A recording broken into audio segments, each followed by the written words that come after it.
Well,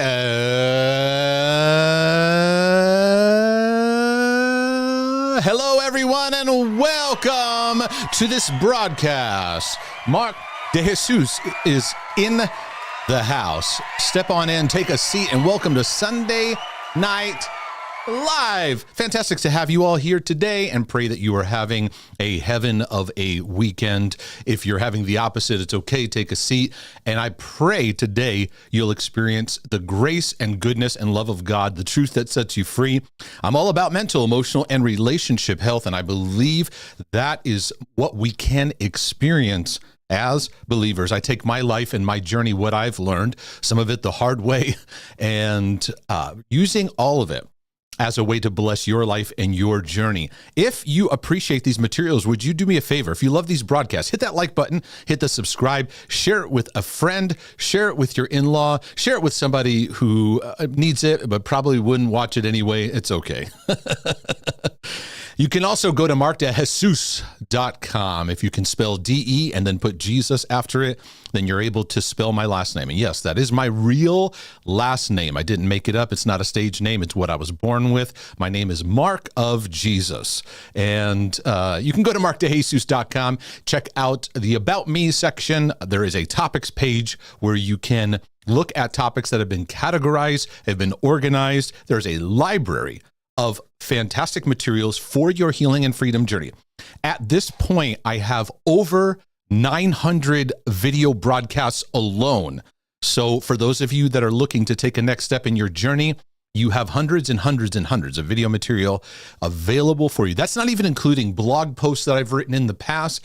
It is not even including the book material that I've put together. My latest book is the OCD Healing Journey, which has been my journey and also how I have helped many walk through the struggle that comes about when you are obsessive and compulsive, how it can affect many different areas of your life, your walk with God, how you see yourself, your thoughts, and your relationships with others.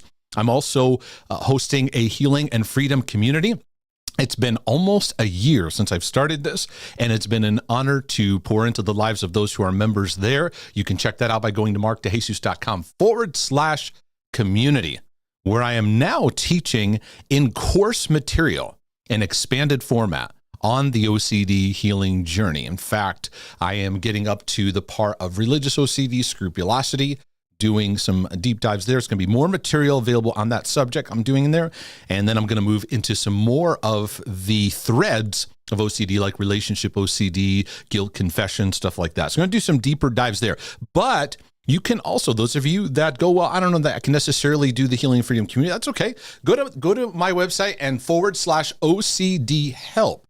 And you will find there a whole list of specific Q&As, topics that I've done, all laid out and organized for your journey. So it's lots of great stuff to have here. I think where we're going to go today, and I've got a stack of questions, and the one that came that ended up on the top, and it led to the second one, which is related to it as well too, are two responses. Meaning I'm going to respond to things that were sent to me. One was a video, one was an article, a lot of confusion around the subject of the fear of the Lord. I'll do my best to navigate through that. Creates a lot of anxiety, a lot of triggering in many people's lives. I think the subject gets easily distorted, and I know the way that it was taught was not fruitful in my life. I'll tell you that much, and in many of the lives of others. And try to do my best to bring some balance to that. But there's all kinds of, I won't even list them off because I don't know what I'm going to get into. I've done that before and then I never get to it. And people are like, wait, there was that one that you said that was on this and on that. And never ever got to it. Of course, ladies and gentlemen, none of this would be even possible without the love of my life, all that I cling to. She means the world to me. And that's not codependency talking. Ladies and gentlemen, please bring a warm welcome to my amazing wife and co-host, Melissa DeJesus. Heyo. And the crowd goes wild. It's wonderful to have you here, my love. Thank you. I'm glad to be here, actually. to let that crowd just die out because they're just the pandemonium when you get introduced here. But thank you everyone for your patience and the delay. I had a little bit of a family situation. Everything's okay, but I was on the phone with my parents, and you got to talk through things. And everybody all right? Everybody okay? All right. So yeah, that's what was going on. So we were a bit late getting here into the broadcast. Hopefully I can get my thoughts together and have a complete thought, and God will meet me in that. Absolutely. But everything's okay. Our bellies are full too. Yes. So we normally eat after, not that anyone cares, but we normally eat after the broadcast. Yep. And today I was like, let's eat beforehand. Yep. Because I had gotten, how they make the kebabs at the grocery store? Well, I go crazy when they have those there. I don't like the marinated ones. Yeah. But I get the ones and then I do that stuff. They were delicious. They were so yummy. I threw those suckers on the grill. We had the Angus ones and the chicken ones. And not for nothing, I know I could make them at home, but isn't it just better when someone else makes you something? Absolutely. And it's different. It's different when somebody else makes it for you. It is. So, and it was just easy. It was already on the skewer. Put it on the bobby, and we just had a great meal. That's it. Yeah, it was nice. I'm going to have round 2 after tonight, so I know. Looking forward to that. That's excellent. What was I going to say? Oh, I'm going to get into a bunch of questions here in just a little bit. And those of you that like to send a question in, please do that. Going to markdejesus.com/questions. Now, as of this live broadcast, if you send the question in right now, it may not be addressed. If you want something addressed tonight, you can jump into the SuperChat and do that right here in the feed. And if you don't know how to do that, you can look up super chatting. But somebody wrote me an email this week, and they said this statement, and it meant a lot to me because it brings out my heart and what I'm trying to do. Because there's a mixture of mental, emotional, relationship health. These all bring up serious subjects, don't they?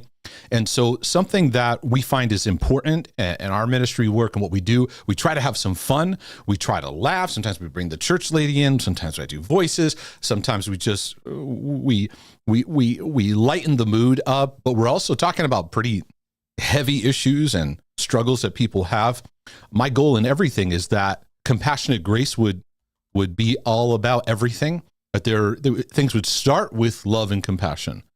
And I'm going to get into one of the questions that was submitted, and they're wanting to start everything with fear. And I'm going to kind of put that into maybe some context here. But anyway, somebody wrote me an email, and this statement stuck out to me. She said, it's always helpful to have someone approach it, meaning the questions I ask, so compassionately, with comedy, and a bit of tough love. And I was like, I took that as very encouraging, because I think that put into words the mixture of what I bring out, and that there be compassionate grace, some fun, laughter, comedy, whatever you'd want to call it, joy, dance breaks included, but also some tough love in the sense of what the love of God brings into our lives to empower us into freedom and to truth that sets us free. So, my dear, before I get into the questions, would you like to take some time to welcome everyone in the chat? Of course, I would love to. Go for it. All right, let me go back all the way up here. You have to say that German name. Wait. Hold on. I have to take a look at it. And let me do a shoulder shake while you do it. Yeah. Usually it's at the top. It is right at the top. Yeah, I don't see it. Where is it? Right at the top, boo. First one on there. I see Katie Souza, the first one at the top. Really? So yeah, let me refresh and see if I can see this here. Mm-hmm. If you refresh, you may not see it. Yeah, that's the problem. Okay, it's Hi. Hey. Hi, Adrian. I am Kaya. Lovely Kaya. HS. Danielle. Oh. Kathleen. Hi, Kathleen from Nevada. Katie Sosa or Sousa? Sosa. That's Sosa. Sosa, but not Shosha. Hi, Dusty from NC. Katie is from Rhode Island. Wisdom's Call. Hello. Besides Still Waters. Lynn and Janata. Ayo. Hi, Morgan. Eden from Michigan. Renee. Hello. Hi, Pedro. Pedro's from Williamsburg, Virginia. I love that. Virginia is so lovely. It's a long state, though, driving when we have to drive through to Connecticut. It's like, sure is. We dread it, but it's so pretty. Matthew W. from Michigan, and we have our OC Dave Jenkins. Oh. OCD. You know, I think I remember. I can't see his name, but I think it's Warren Hardstein. I might be missing a syllable there. Listen, you do a great job, so I like it. Hi, Corey, Emma P, Abigail. Let me go down here. Hi, Nancy from California. East from the Caribbean. Love it. Doesn't really require me to make the RV. That's where I'd like to be right now. I know, right? Ashley, Anna. Let's see. Hi, Rhonda. No. I'm sorry. I missed a syllable. I missed a syllable there. Do it War again. Harden Darstein. There you go. Oh my goodness. Hi, Luke. Matthew. Let me keep going down here because everybody's chatting with each other. Let me see here. Hi, Kathleen. Jillian. Taste his goodness. Hello. Oh, thank you for the super chat. Sunny Slender. Vladimir. You know what? Kevin. Hello, Kevin. Clementine. I just love that name. I'm going to ask Abby if I can change her name to Clementine. Leslie. Lara. Hello, Lara. Let's see here. Wisdom's Call. Thank you so much. What's up? Right. All right. Sunny, I'm going to get to your second super chat in a second. Let me just finish saying hello to the chat. Hi, Flamingo Bear. Let's see. We're going a little slow today, y'all. We're just going through, checking it all out. It's all good in the hood. Okay. Janet, Irina, Laura, Fevin, Shane, Aiden, Galila. I think I got everybody. Yeah, you did. I think I did. MG. Okay, if I missed you, yeah. I'm sorry I missed you. I think I missed you. Well, we got Warren Hardstein. Yeah. Okay. Let me just read the super chat really quick. Yeah, from Sunny. yeah. Hi, Mark. Have you heard of real event OCD? Yes, we have. Yeah. If so, any advice? It's essentially obsession over things you've done wrong in the past. Yep. Yeah. I've talked a lot about that. About things you think you've done in the past, and things maybe you possibly did in the past and don't realize it. There can be a lot of spinning over that, distortion over past events and stuff like that. So yeah, I have talked about that. Yep. Look it up. Search in. What I encourage people to do is use your search engine. Type in Mark DeJesus and the subject, and the algorithm does a good job of, if it's not specifically labeled, there might be something that I go near into that. So, absolutely. Yeah. Warrenderstein. He said any Sasquatchians. So is that what Sasquatchian? What's a Sasquatchian? Does that have to do with Bigfoot? I don't know. Rashawn, hey. Hi, Rashawn. Lily. Yes. Drolix. Sasquatch has to do with Bigfoot. So Sasquatchian, people searching for Bigfoot. Mm-hmm. That's really funny. By the way, when I told the story about the electrician, that was the funniest thing ever. Wait, what was it? Was it Vladimir? Was he Vladimir? No, I can't. No, wait, what was his name? Drax.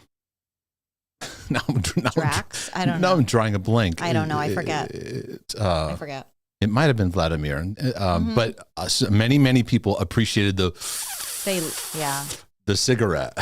Because you do it so funny and right on too. That's where I have told people that the Bolshevik Revolution began with. It's the best. We have a lot of crazy scenarios. Lynn can attest to this.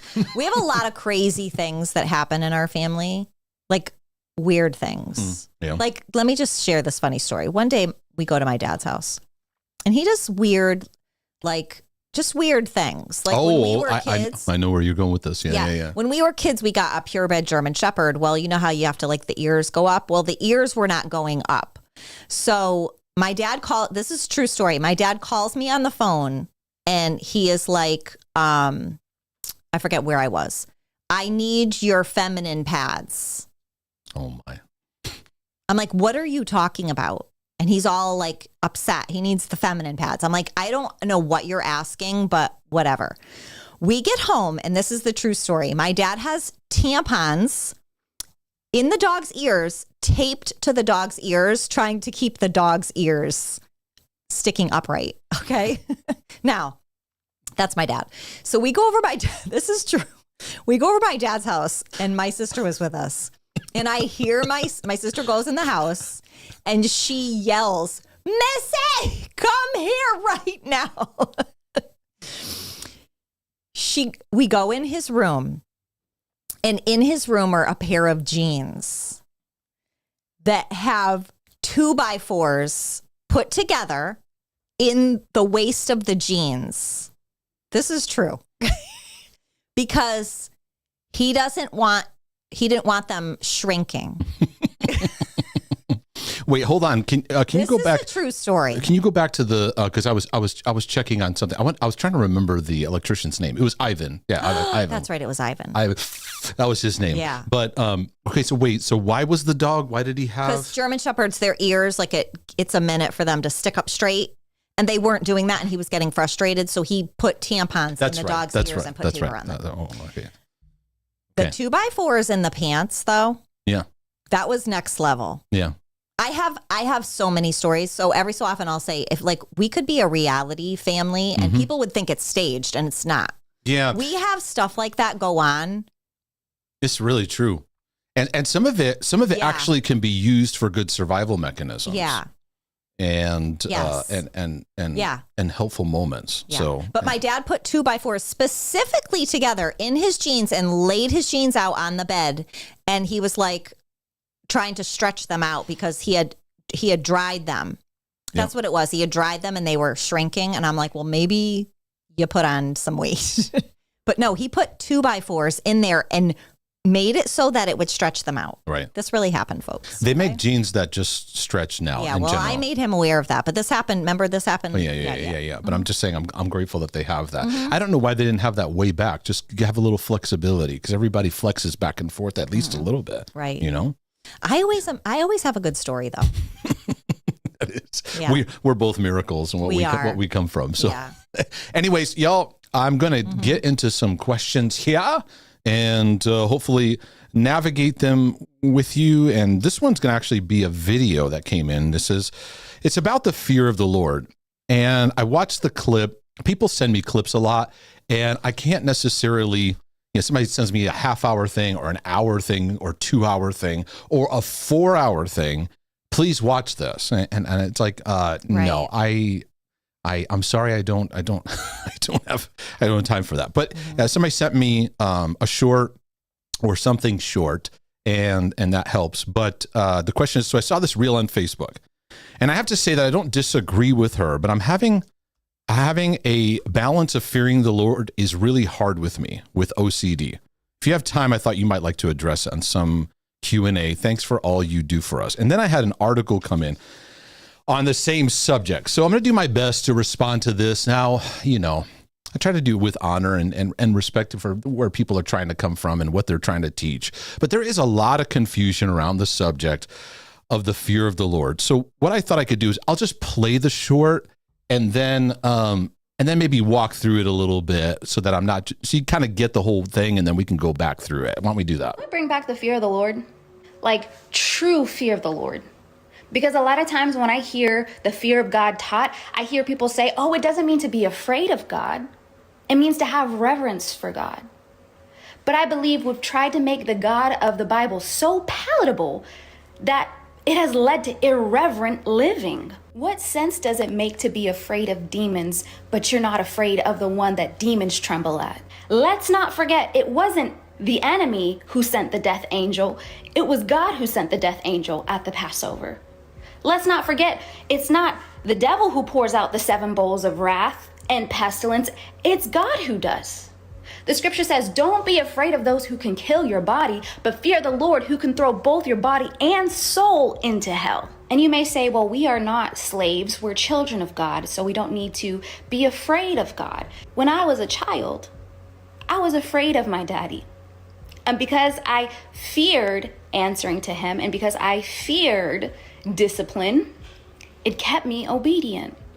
And I think some of us don't see God the Father as a disciplinarian. We need to understand that some of the things in our life that's coming our way is not sent by the devil, but it's discipline from the Lord. The fear of the Lord is the beginning of all wisdom. And in this season, I think we need the fear of the Lord more than anything else. Okay, so there's a lot of things I'll get into. We'll replay this in just a second. Mm-hmm. And when it comes to addressing these shorts, first of all, there's a lot of quick comments that are shoved in to this, however long was it, 1 minute, 28 seconds or whatever, it's shoved in. And it does frustrate me that a lot of Christian content is trying to shove itself into that. I even get frustrated too, because I create some shorts and I try to take things that are of simplicity and not complexity. She's taking very layered complexities and shoving them into a video real quick and throwing, it's like, whoa, wait a second. And one of my struggles in communication with people is they'll have a talk on something and they'll throw in things and I want to go, wait, pause, hold on a second. You just said something. We gotta take the context of that and we gotta look at this. There's a lot of confusion when it comes over to the subject of fear in general, because we see the Bible using the fear of the Lord, but also God's not giving you the spirit of fear, and perfect love casts out fear. And in language, we should probably separate some of these terms out. So what we're dealing with, because it makes people think anxiety is something God puts on you. I have been teaching people for probably at least the past 15 years, over and over and over and over again, the one phrase, God has not given us the spirit of fear, because we are teaching people that this stuff comes from God. There's a gentleman that has written material on OCD, and his main premise is when you have OCD, that anxiety comes from God. He's trying to tell you something, and he wants you to fully surrender. And I'm like, this is why people are struggling even more, and there's so much added confusion, because I blow the whistle, throw the flag on that. It's just like, no.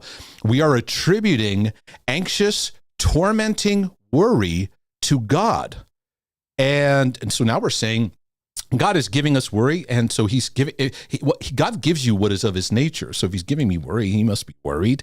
And even though the Bible speaks of perfect love that casts out fear, even though the Bible speaks of God's not giving you the spirit of fear, but a power, love, and a sound mind, but there is a legitimate thing here, the fear of the Lord, that is a legitimate subject. Now, if we were to look in society, we could see there's a lack of fear of the Lord. There's a lack of a sense of, there's a lot of mockery, there's a lot of dismissal.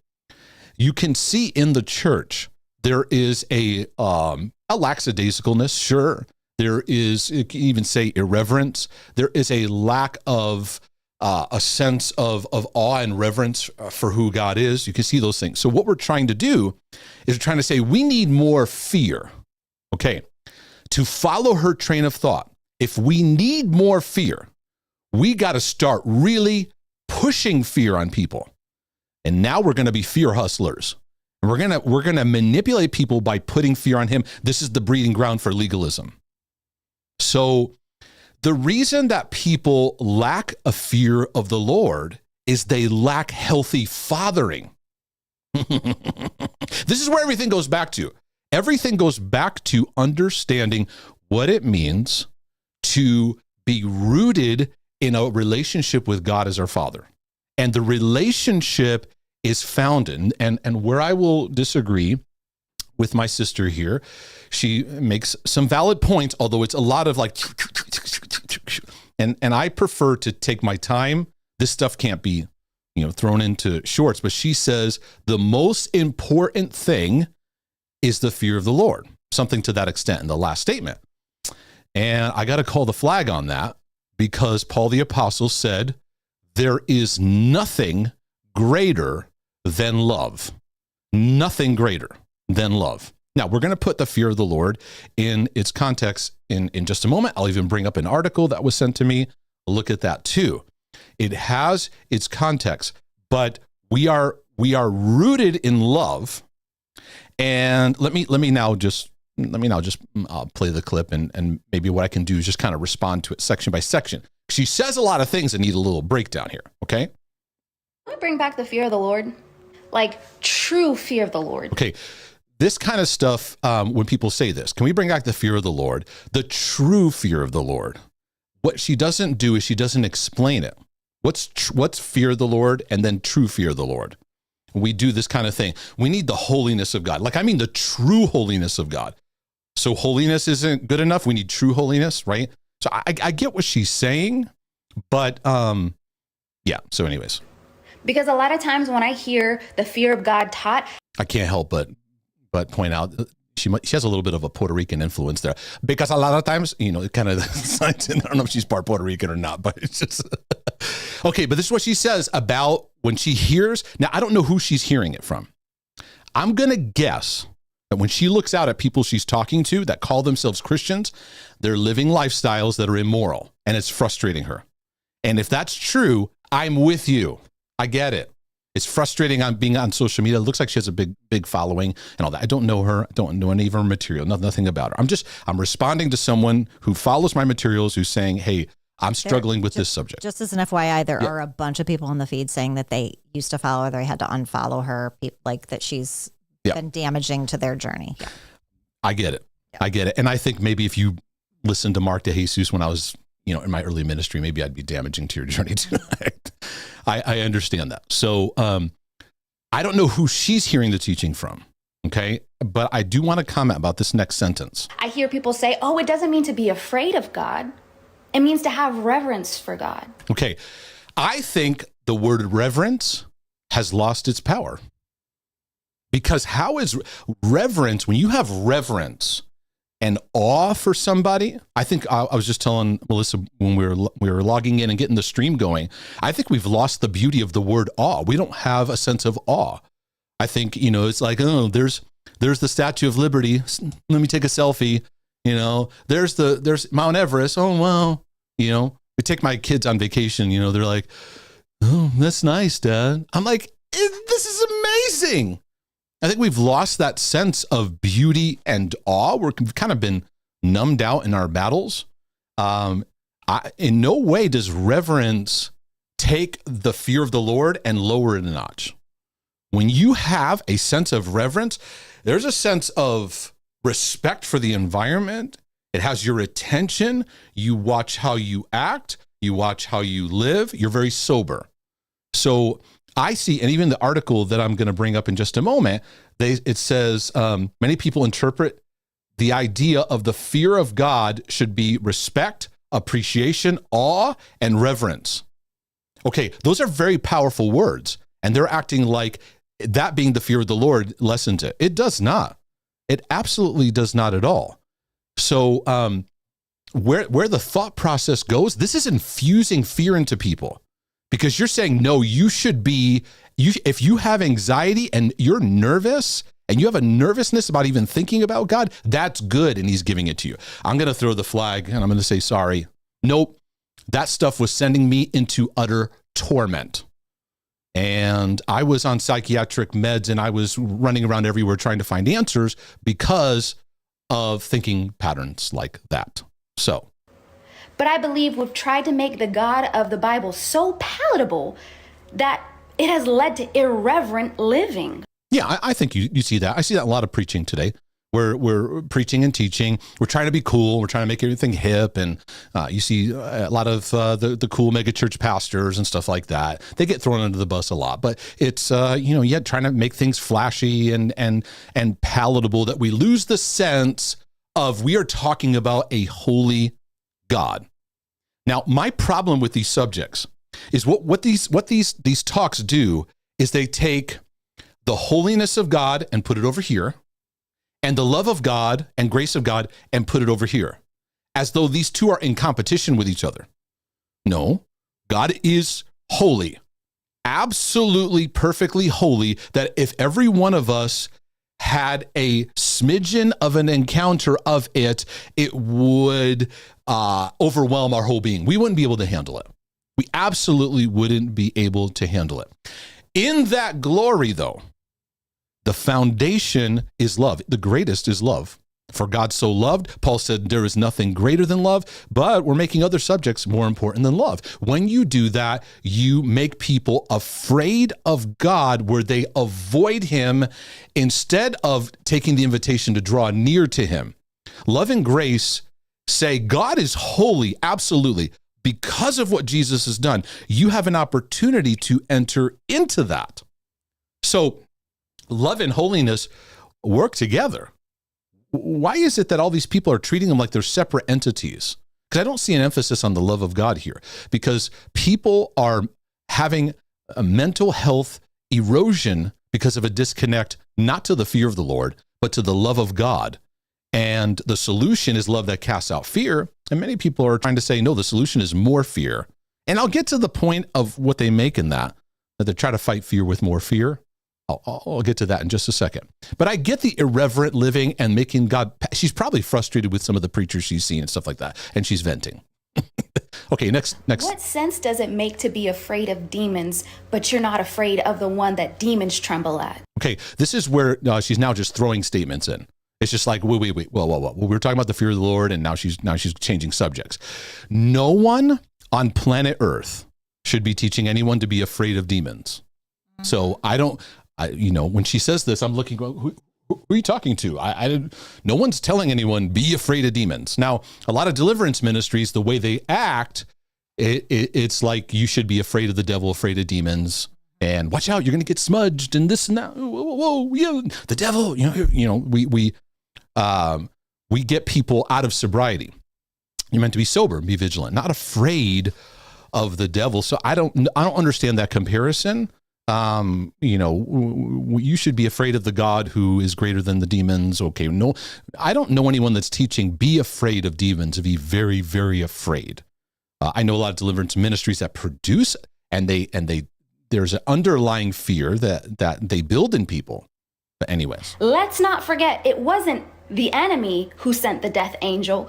It was God who sent the death angel at the Passover. Okay, so now she's throwing in Old Testament, and you got to take demonics and spiritual warfare into context. You have to look at Old Testament, you have to look at New Testament, and you also have to look at end times. The book of Revelation, there's a shift that takes place where we move out of the realm of grace and mercy, and there's movement now into what we know of the things that, the bowls and the things that are shifting and changing, where Jesus comes with a rod of iron. He's coming to rule and reign. He first came as a suffering servant. Okay, why do I say that? Because in the Old Testament, the way that the covenant was set, everything happened out of the Lord. So when you see demons in the Old Testament, it was an evil spirit from the Lord was sent.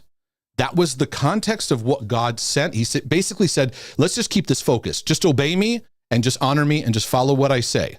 Because if not, the blessing, my hand being blessed on you, doesn't have the protection. So the devourer comes in and will attack you. Okay. And that is a Old Testament perspective. In the New Testament, Jesus brought out exposure to the works of darkness, and this is not from God. Jesus was actually now casting these out, revealing the works of darkness as a work of the devil, and he destroyed all the things, the manifestations of the works of the devil. And he even, in the cross and death and resurrection, took the keys from death, hell, and the grave. There's a sentence that Satan has. There's a final judgment that's taking place. So she's throwing in the death angel thing in that context. It's like that needs context of teaching about this death angel thing, because now your implication is that there's a death angel hovering over you right now. Right. That's anti-biblical. Don't do that. Don't do that. I hear your concern that people are not showing the fear of the Lord. I mean, turn on the news, turn on the TV, go on your social media feed. There's the lack of fear, right and wrong. Don't then get looped into trying to fight fear with pushing fear on people, because that is not what is going to stabilize people for the days ahead. It is his love that's going to root us in, that will cast out fear. It's going to help us walk in boldness. It's going to help us walk in the things that we need to be sober about. So she says the death angel thing. You could do a lot of things like that. You could say the evil spirit from the Lord of insanity that came upon Saul. You go into a lot of those things. We have to understand context when it comes to spiritual warfare, because we live in the realm of grace and mercy right now. In the book of Revelation, though, we see where Jesus in his return, he's coming to rule and reign with us. And there is judgment that's happening to those who've absolutely refused Jesus. There's so much stuff in there. There's a shift that's going to take place, right? It's not going to be right now. We live in, he loves you. The grace is here. Mercy is here. I mean, you see so much wickedness where sin abounds, grace abounds more, right? But there will come a day where there's going to be judgment, because that's the next thing she mentions in her. Let's not forget, it's not the devil who pours out the 7 bowls of wrath and pestilence. It's God who does. And that pestilence is not for you, believer. You see what she's doing here? She's yes, you got to see his greatness and his power. But many people listening like, oh my goodness, this pestilence is going to hit me. No. Many of us need to get rooted in Psalm 91, where he says, you look to your left and you look to your right. It's not going to come near you. Why? Because it's not for you. This stuff that, see, you got to get stuff in context here. I don't want to get too far on responding to every statement, but this stuff needs, it needs perspective. The scripture says, don't be afraid of those who can kill your body, but fear the Lord who can throw both your body and soul into hell. Yeah. This is a big whopper doozy. Big whopper doozy. This is a classic teaching tactic that drives me nuts with Christians, where we throw out a verse and just toss a sentence out there. And don't you hate it when people take you out of context? They do it in politics all the time. Politics is getting into like how the church even does things too, of how we talk in little clips and bites, and you're wrong in this and the quick little things. We need to take more time to pause and look at the point of the scripture. So I'll take one of them here, okay? Because she's not quoting something that's not in the Bible, but let's take a moment to look at this. Matthew 10. I think it's written somewhere else too in Luke, but Matthew 10, let's back it up a little bit. When Jesus uses this verse, she's talking about this verse 28. Do not fear those who kill the body, but cannot kill the soul, but rather fear him who's able to destroy both the body and soul in hell. We love to take things out, pull it out, just slap it on something. Whoa. Let's look back here. Jesus says, whatever I tell you in the dark, meaning in your private season as you're connecting with God and learning, speak in the light. There's going to be moments, you see, so for example, I am now teaching and sharing with you things in my videos and my content, things that were shown to me in the dark, meaning in the place of private, growing, learning, processing, right? And what you hear in the ear, preach it on the housetops. So this is stuff God shows you that you start sharing with people. So he's talking about public speaking, preaching, teaching people, proclaiming what God has given you in your life, right? Which I know many obsessors, there's a whole subject on me talking about that and obsessive evangelism and things like that. So in that place, it's very frightening, isn't it? It's the same thing Paul said to Timothy when he said, God's not giving you the spirit of fear. He said, stir up the gift that is in you. Why? Because you're going to be afraid to stir the gift up. And just like here, there's going to be a fear of speaking what's in your heart. So he says, and when that's all happening, don't fear the people who could kill your body, because the disciples were going to preach the gospel and they're going to go, shut up, because we're going to kill you. And Jesus is saying, no, be aware of him. Be very, very aware of him who has power over all. Do you ever, this is kind of another way of putting it. It's not the best illustration, but do you ever watch a superhero movie and you see something like, I don't know, like maybe sometimes I watch the Hulk or I've seen like Thor, and they do something and you see this like massive power where they just move something, right, with great might. There's a sense of like, whoa, right? That is at work within me. And that, like, Paul said this too. He said, work out your salvation with fear and trembling, because it is God who works in you.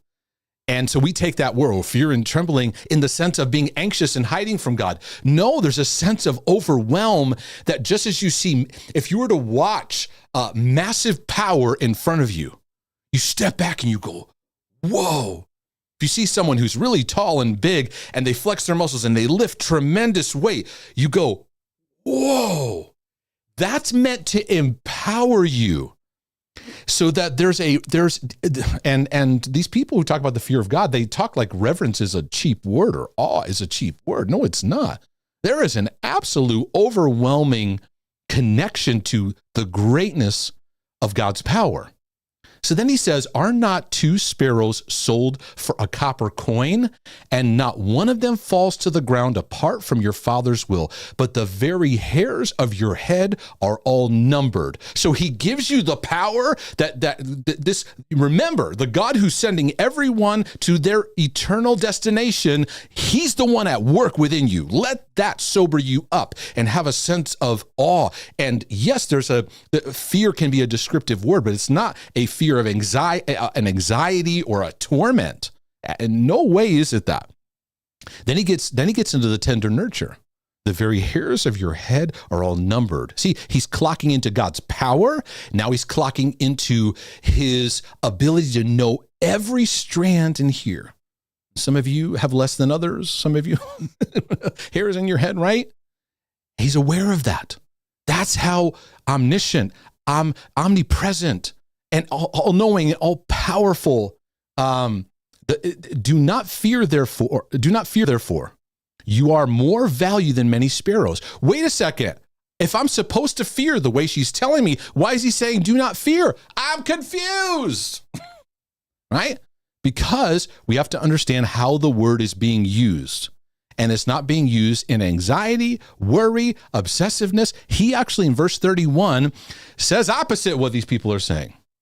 Don't fear, therefore. You're more value than any of these sparrows. Now, they're trying to say you combat the fear of things in your life with the fear of the Lord.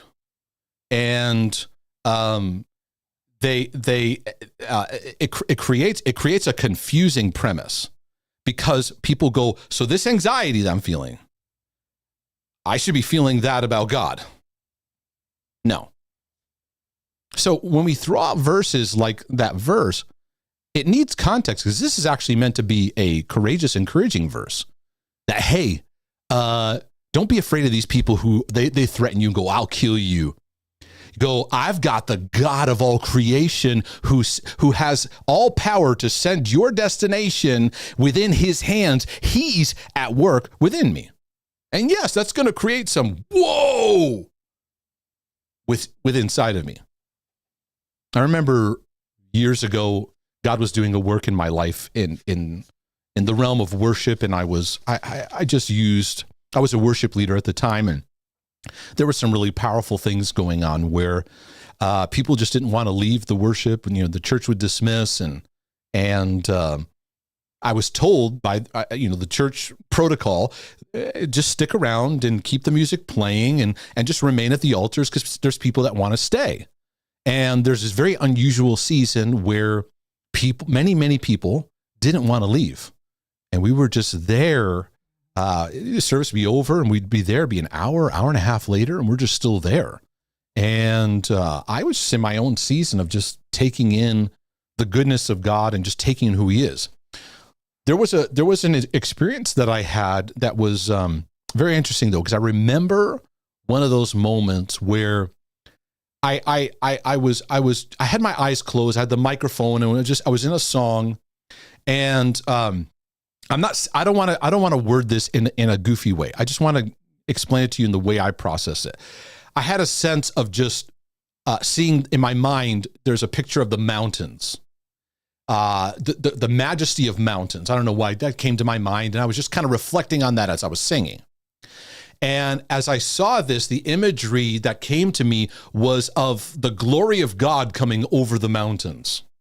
And it's like I see this bright light, and it's like brighter than the sun. It's like I can't even look at this. And in that moment, I had this sense come over me of the best way I can explain it is just like this whoa kind of like whoa. This is why these kind of things are hard to put into words. Paul even said, he went to the third heaven, and what that was, he's like, I have a hard time even articulating what I saw and putting down to words those things. the fear of the Lord has that sense of just being impacted by the beauty and the radiant power of God's nature and his character. But if you start with that in people's lives, in a believer's life, if you're always starting with that, you're going to teach them to constantly try to fix themselves to connect to that. You got to do this, you got to do that to connect to that. And it usually leads to a lot of performance-driven Christianity. The beauty of that holiness is that just like God invited Moses and said, I want you to connect with me. And he's like, you can't even handle my glory, but I'll show you my backside. There's pictures of that Christ Jesus, the hope of glory. We see through a glass dimly from glory to glory. We're being changed. There's an encounter we have over time with the beauty and power of who God is, but without an understanding of his love, you're going to run and hide from it. And you're going to go, I got here. And without an understanding of grace, you're going to think you got to do something to encounter that more. And here we go around the mountain again, and everyone's in their performance-driven Christianity, and you're trying to fix yourself and get your makeup and your haircut and your shirt just right and get everything fixed so that you can enter in. You're trying to get your base on the wrong thing. So during that season, I remember it wasn't something, I had this like, whoa, come over me. I think I even into the microphone. And the church I was working at, they're not used to that kind of thing. So the next day, in one of those meetings, like, hey, listen, happened. I had a, this thing happened. I just was really overwhelmed with the sense of God's holiness and his glory, just a sense of that. But it didn't produce anxiety. It produced excitement, boldness within me. So when we talk about the fear of the Lord, don't dismiss the word awe, because there is a reverence and awe that's beautiful. And so we're rooted in the love of God. The fear of the Lord is the beginning of wisdom. It's not the end all of wisdom, but it's the beginning of wisdom. And so if you want to grow in wisdom, you have to have a respect for the things of God. You can't gain wisdom and not have a respect for his ways, right? We don't have much of a reference, though, for what it means to approach someone who absolutely loves us, and we can rest in his arms, but yet he's holy, and have a reverence for that. We struggle with those references because of our own father relationship in our lives, in our upbringing. We'll get to that in just a second. So let me get Pile of the Bible, make afraid of demons, the death angel, goddess at the death angel, devil pours out 7 bowls of wrath. It's God who does. The scripture says, don't be afraid of those who can kill your body, but fear the Lord who can throw both your body and soul into hell. And you may say, well, we are not slaves. Which we are not slaves. That is absolutely true. We are sons. And a son is not afraid to approach his father, who is holy, because he's given access to him. Even though there's nothing in ourselves that gives us access. We come boldly before the throne of grace. Yes, we are not slaves. So we're children of God. So yes, absolutely true. we don't need to be afraid of God. Okay, so that she's creating two premises. So she's creating two premises. We're sons, so we don't have to have the fear of the Lord. No, this is the arguments that constantly go on.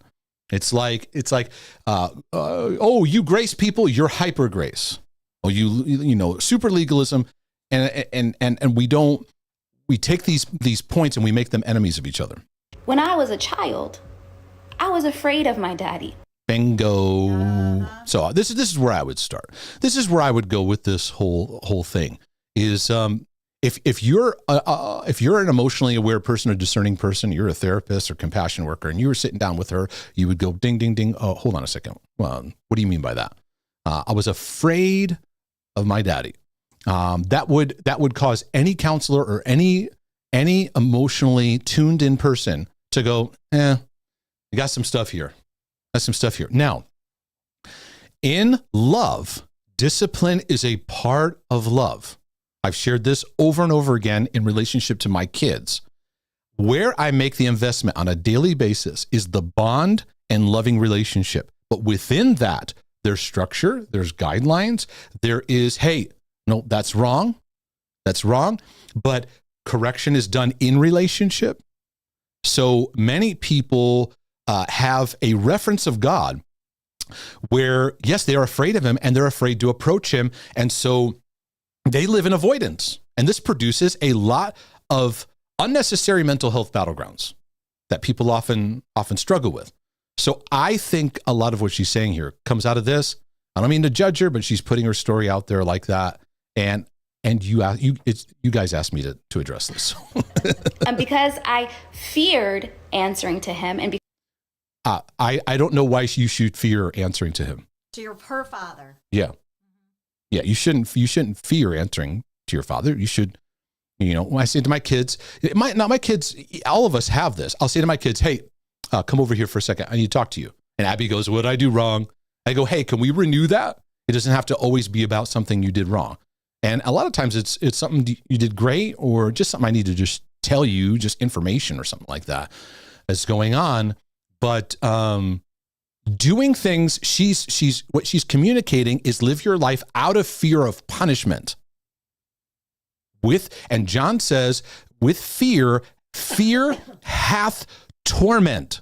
Fear hath, another explanation, 1 John 4, fear hath punishment.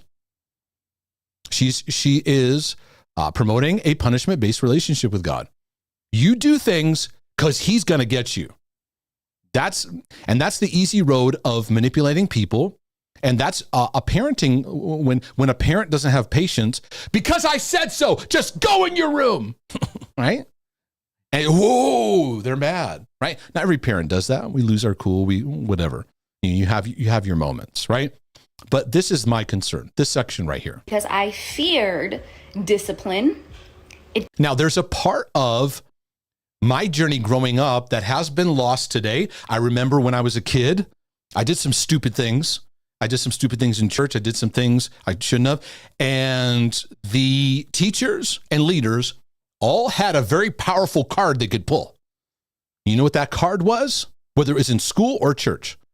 The powerful card was, I'm going to tell your parents, right? And that would produce a, whoa, yeah, I don't want that, right? Just like my kids would probably feel the same way too.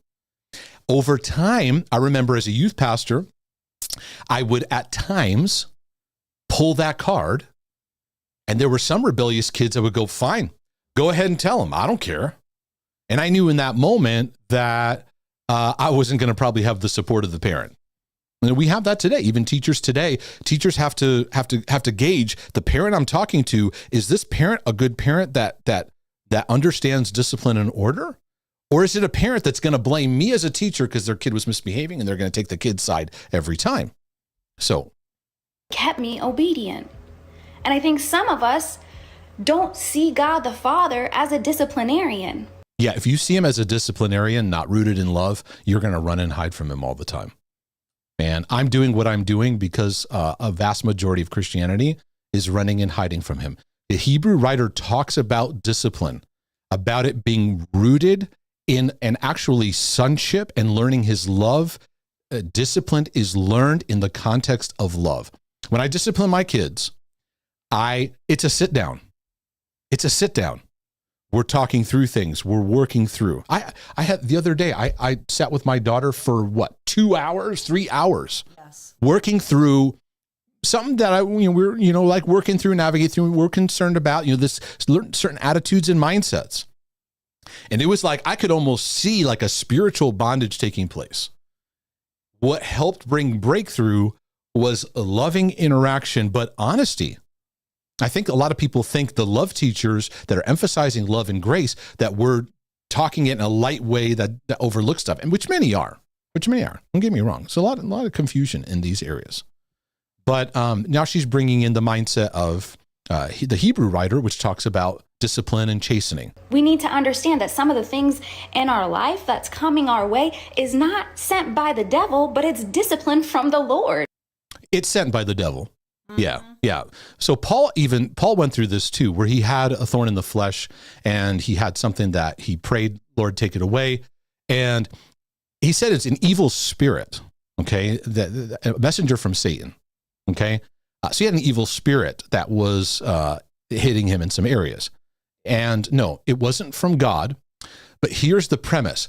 Because God says, stop, don't say when you have stuff of temptation or testing that it is from God, because God cannot. You look in James and you can read that. Okay, it's not from him. But God is a good father, and he doesn't just rescue you out of all your battles. This is the part we don't understand, the development of sonship. So in my journey, whether it's financial trouble, whether it's physical health, mental health, whether it's relationship struggles or things we're going through in our family, in our journey, God doesn't just go, oh, I'm taking that away, taking that away, taking that away. This is the problem with Christianity. We go, God, take this stuff away. I don't want to go through this because we don't want pain. And a big part of us growing as sons and daughters is this, yes, it's discipline. Yes, it's chastening. There's a strengthening, there's a toughness we're developing by the stuff that we go through. But it's not God going, hey, I'm going to send this torment to your life and I'm authoring this. God meets you in the battle that you have from the enemy and he goes, I'm going to walk with you through this. I am here as a father. We're creating a lot of confusion. The fear of the Lord is the beginning of all wisdom. And in this season, I think we need the fear of the Lord more than anything else. Yeah, I'd say Paul would say the greatest of these is love. And so let me just, so I got this article that was sent to me, why it's good to fear God. Kind of some of the same premises I'm going to make here, because somebody sent this to me, and if you sent that link in, here's your response. It seems odd, some people, that we are supposed to fear God. Surely God is good and compassionate, righteous and just. What is there to be afraid of? Many people interpret the idea to be simply one of great respect, appreciation, awe, and reverence, but surely not actual fear. The words are explained away and brushed under the carpet as meaning something far less intimidating. I can already feel the type of person that, and the way they preach and teach, and where this is going. Because this is what I grew up with, and many of you grew up with, that actually sent you into deeper anxiety, panic attacks, and mental health battlegrounds. So, do you ever notice in the scriptures when we would talk about the glory of God, right? Because the glory of God is really the manifestation of his overwhelming absolute holiness, encountering it, right? Do you notice that, like when he says to Moses, or when Paul talks about it, when we talk about the glory of God, what's another word that's tied to glory? Goodness. Because God says, Moses, you can't handle my glory, but I'm going to let my goodness pass. Like, I'm going to let my backside, I'm going to let my goodness be seen to you. Paul says it is the goodness of God that leads us to repentance. Again, that goodness creates a sense of great respect, appreciation, awe, and reverence. I would say, in response to the author of this article, you are downplaying the power of those words. Respect, appreciation, awe, and reverence. I think we're downplaying them. I think we're downplaying the power of respect, the power of appreciation, the power of awe, the power of reverence. When you say not actual fear, that is very, very confusing, because you are pushing many people deeper into their fear-based relationship with God of anxiety. And I have so many people that think their anxiety is from God and it's speaking to them. And I'm swatting those flies left and right. This is false doctrine right here. And I don't know why we don't, we're always, we gotta pick up stuff. He says the fear of God is absolutely foundational to a right relationship with him. I mean, maybe I'm being kind of strong to say false doctrine, but the foundation is his love for us. The foundation is the righteousness of Jesus Christ. Jesus Christ is the cornerstone. The fear of God is foundational to wisdom. So let's just, I know sometimes I break down words because I do pay attention to words. This sentence should say the fear of God is absolutely foundational to growing in wisdom, because that's what the Bible speaks of. So the verses he brings out does not say the fear of the Lord is the beginning of a relationship with God. The fear of the Lord is the beginning of a relationship with God. The fear of the Lord is the beginning of a relationship with God. No, it's a fear of wisdom, knowledge. If you want to grow, you have to have awe and respect for the knowledge you're taking in. And it's a treasure. Wisdom is personified as a woman in Proverbs. Like, take her in, her beauty, treasure it. And Solomon gained his understanding of wisdom actually through his parents. And he gives them credit in the scriptures of the beginning of Proverbs. Wisdom stemming from the relationship of his father. When I was the delight of my father, when I was the only one in the sight of my mother, they established the premise. It is loving nurture.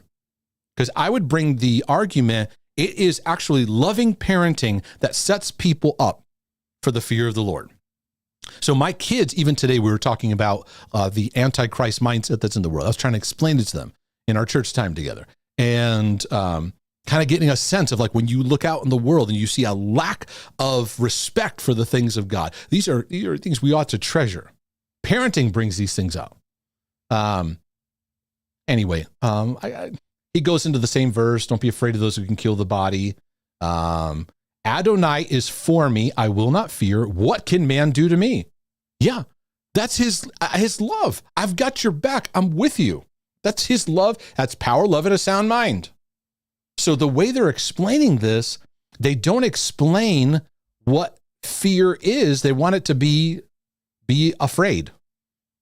So anyways, I could respond to more of that article, but I feel like I've covered that enough. I need to take a dance break, so we'll be back in just a moment.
All right, my love, you said we got some super chats going on in here. Tell me what's happening. Mm-hmm. Hopefully that made some sense. We went a little bit. It was awesome. Into, well, it's a subject that it just gets confusing. And I feel like. Yeah, very much so. Yeah. Yeah, you did a great job, babe. Oh, it was awesome. Well, if there's anything I can, help clarify or whatever, let me know. Okay, I will. I just want to acknowledge Andy O2. He gifted 6 people YouTube memberships to the channel. So that's awesome. That is awesome. I love when you're the first person to do that. I think that is so awesome. That is fantastic. Yeah, it's great. So thank you, Andy.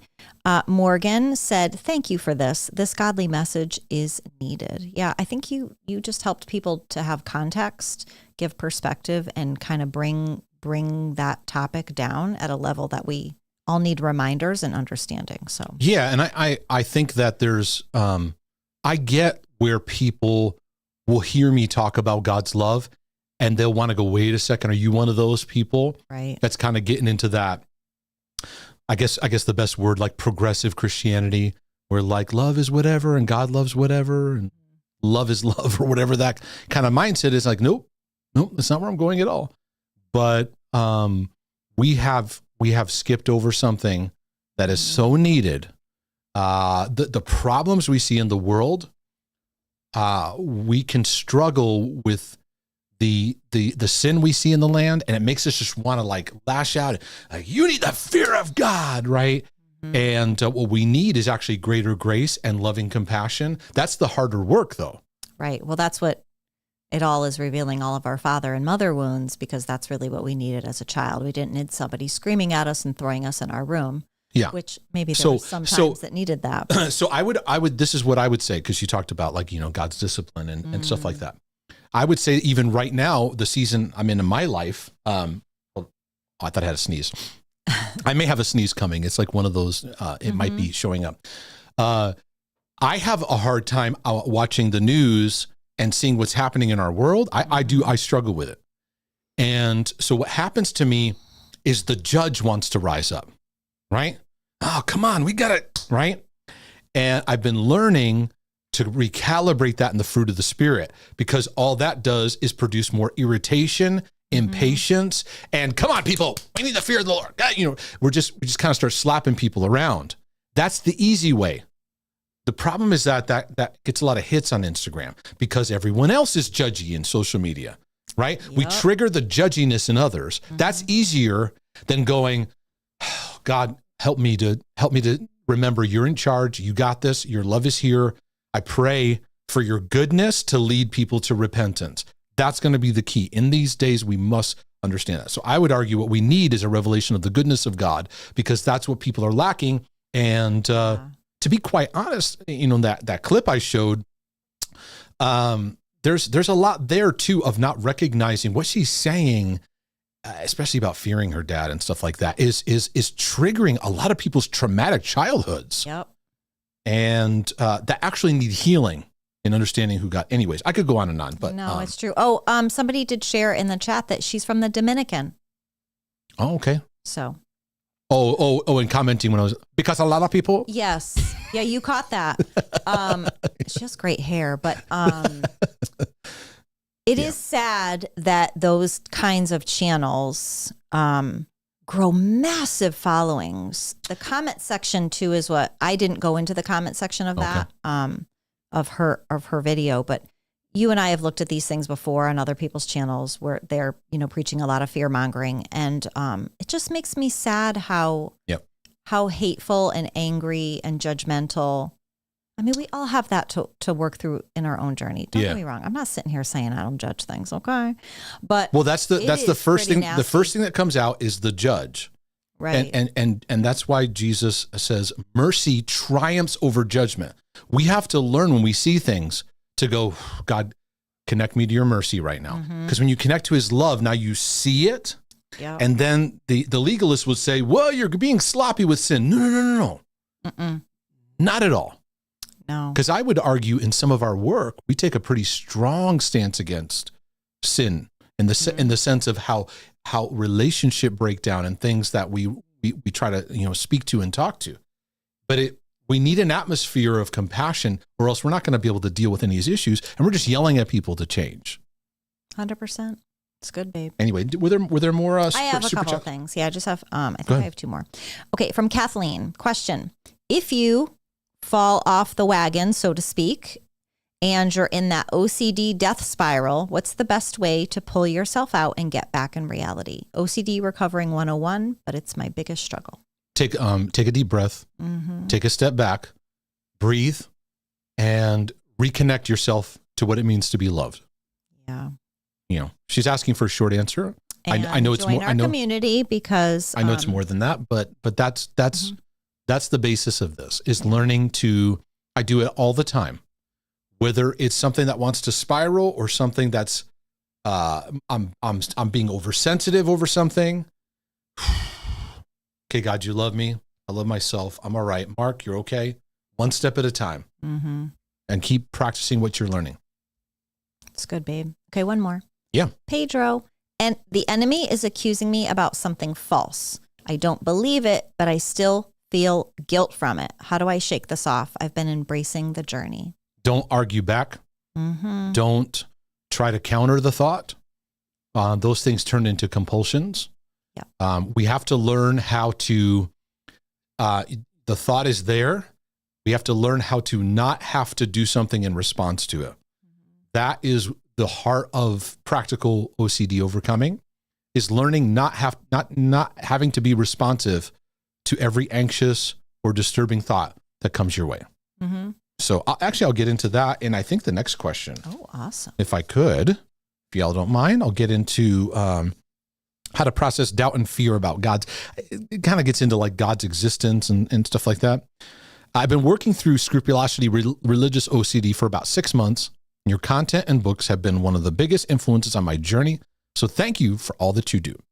I've been connecting to the idea you bring up about learning to rest in the Father's love, and I admit that's been a bit foreign to me, but it's leading to peace. I'm starting to realize that what I once thought was God's, meaning condemning, pressure-filled voice, or seeing it as the Holy Spirit convicting me, is actually OCD, or at least not of God. Right. It is OCD, and it's not of God. Yeah.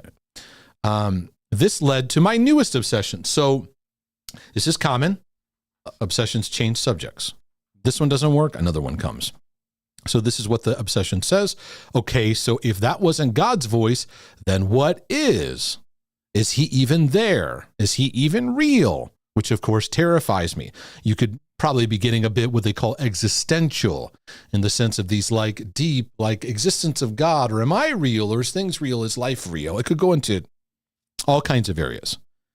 In some ways, which of course terrifies me, robs me of my peace, and fills me with shame.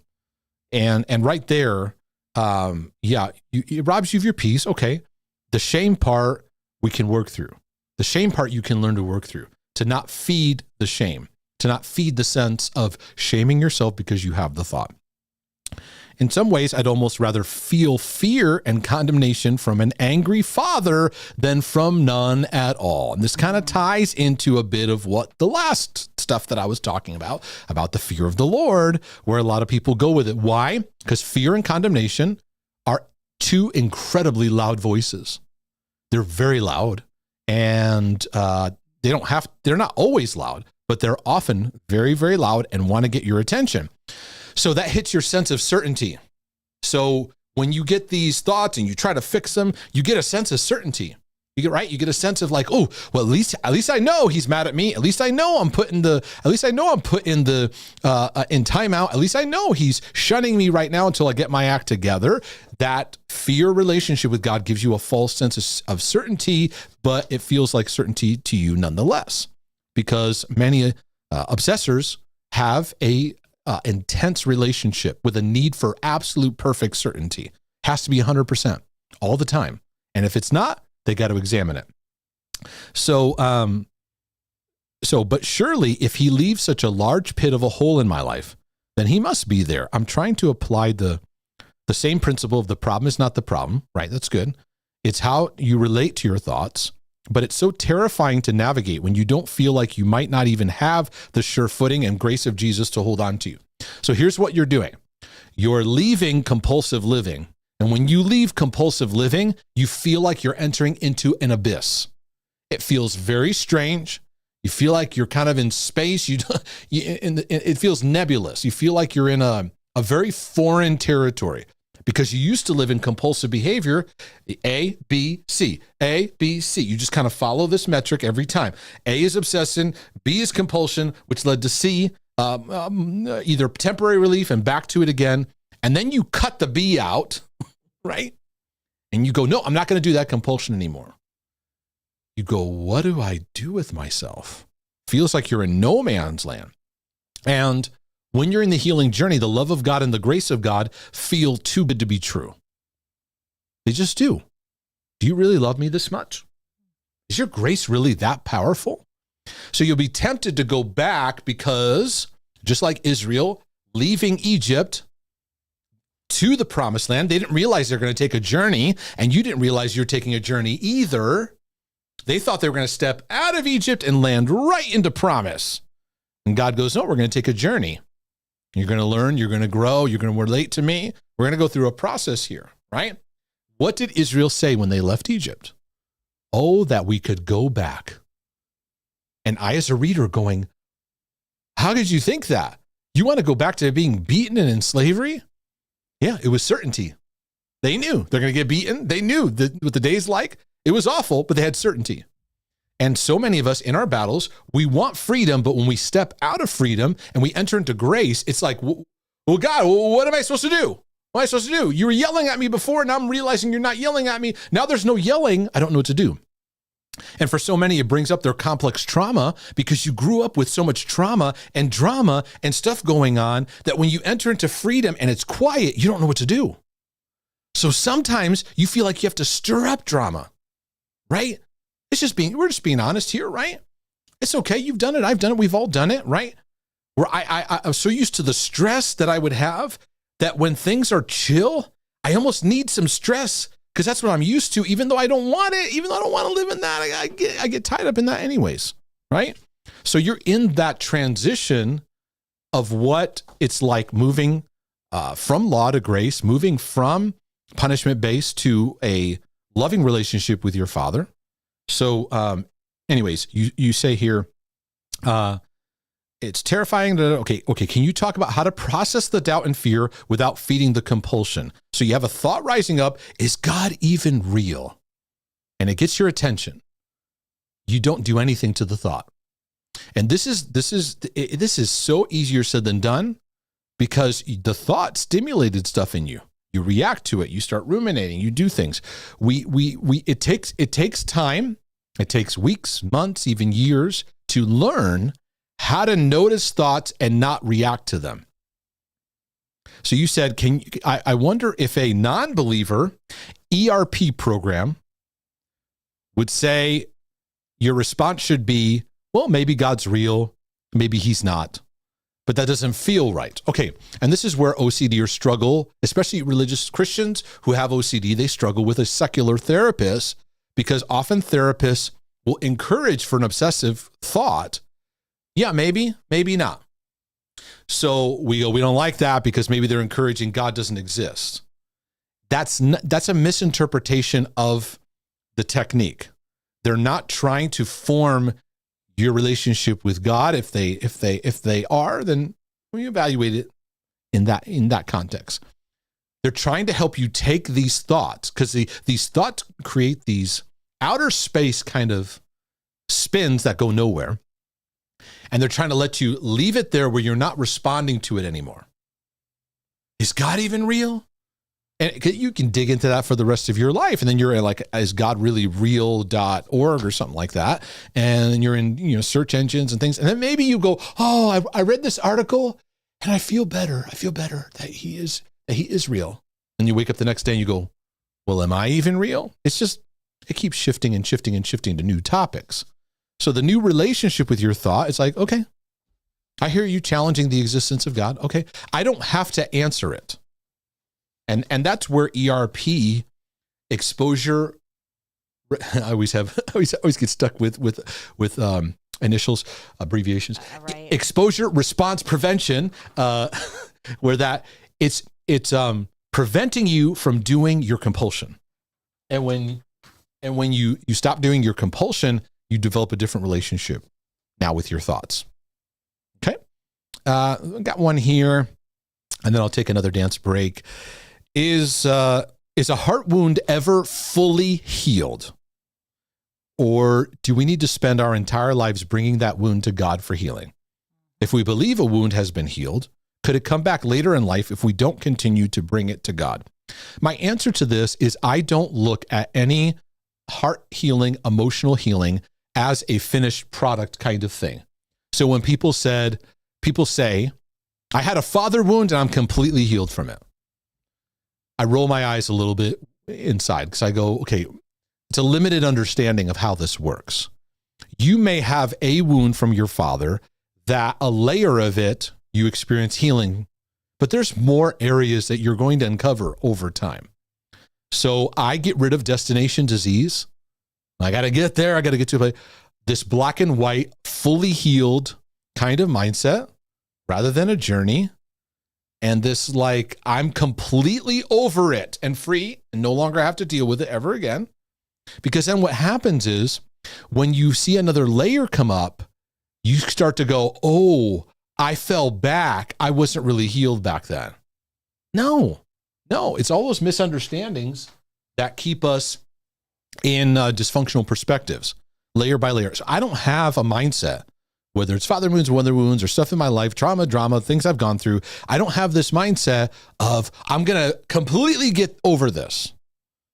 I'm just more step by step. What is the theme I'm growing in and working through in my journey right now? And I'm just staying with that. And when stuff pops up that maybe I dealt with in the past and it seems like it's the same thing, I realize, oh, it's a new layer. And it actually empowers me because I don't go into that, oh, I'm going backwards, or I'm regressing, or I don't know, I'm falling back, I'm falling astray. So a journey mindset, process mindset is important. I see a super chat that I think came in. Would you like to address that? Can you read it? Because certainly, stuff is getting lost in my feed. Certainly. So grateful for your ministry, sir. Well, thank you. Currently struggling with sexual sin and feel like it almost possesses me at times. Been wrestling with it for 10 years. How do I go about getting free? I would go to markdejesus.com and type in the word sex. I'm going to do that. I'm going to do that right now and see the first thing that comes up. Yeah, sometimes I try to put that link right in the Yeah, I'll put it in there. I did a long form broadcast. I'll put it right in the YouTube. Boom. The Christian and healing our sexual struggles. I'd like you to tune into that. I'll put it into Rumble's chat too. So you have it there. And that's how I'd answer that. So there's just a conversation happening in the chat that I just want to caution people about too when they give advice for things, and it's not a condemnation of any kind.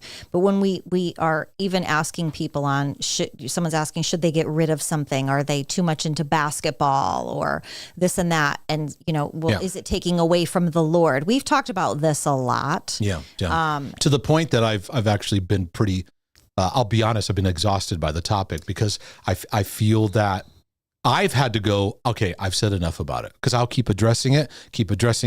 And the nature of OCD keeps coming back. Yeah, but do I need to give up this? Do I need to give up that? And so I'm cautioning someone in giving advice. Well, is it taking away from the Lord? Please, that's just making people spin out more. So I would say, please don't do that. You're right. Because it's feeding. It's feeding the OCD. Yeah. You could sit down with somebody who understands your battle and struggle.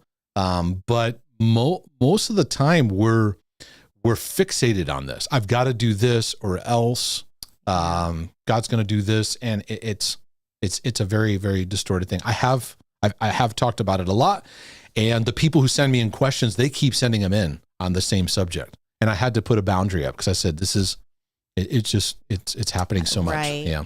Right. That's good. Yeah. Wait, am I missing another thing? Hold on one second. Let's take a dance break. Do it. I need a little 90s here.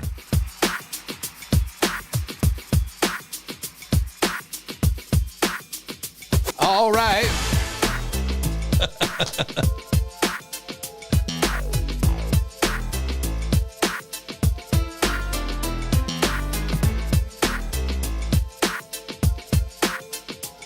Yeah. Okay.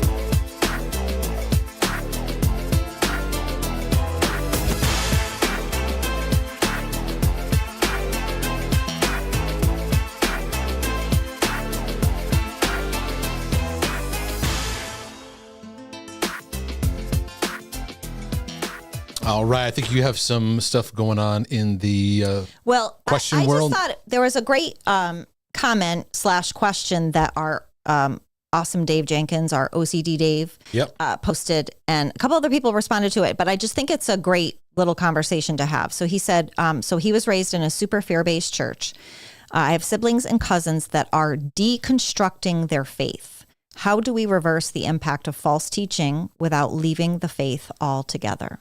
I know that's a big topic, but yeah, it comes out of loving fathering is what it comes out of. I watched a lot of deconstructors just go into really, really dangerous places. What really does that mean?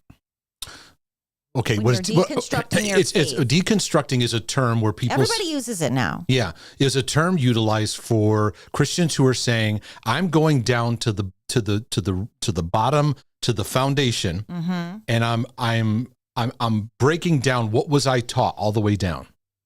So many of them, there are many people who did that and then started to reconstruct some very false teachings and very false premises. And there's a whole wave of that going on. That happened so quickly. I saw pastors, people, my own friends, I'm going, wait, what do you believe? Like, based on what? What are you talking about?